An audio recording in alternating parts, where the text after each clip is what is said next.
Here is how you change the motherboard or the control board on your carrier furnace. Basically, there's already an existing board and you can notice the serial numbers.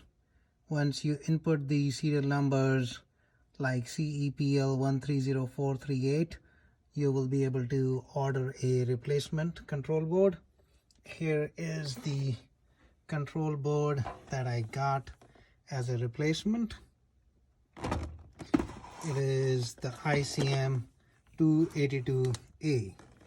If you put it side by side and compare the two, you will notice that they are almost identical.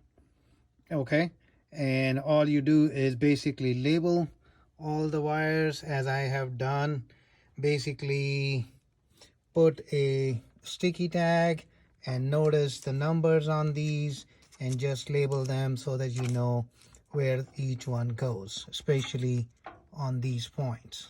Okay, and once you know where they go, it's easy to transfer the same connection parallel on the board, and you can do it one-to-one with the board outside in your palm. Okay, so you literally shift the connections.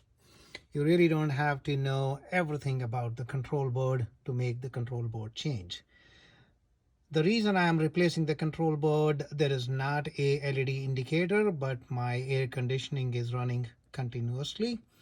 And I think the time sensitive relay on this control board is now bad. And it's not picking up the temperature thermistor signal that the thermostat is sending. We'll go to the thermostat in a while, but let's replace the control board first. Okay, thank you. Stay tuned.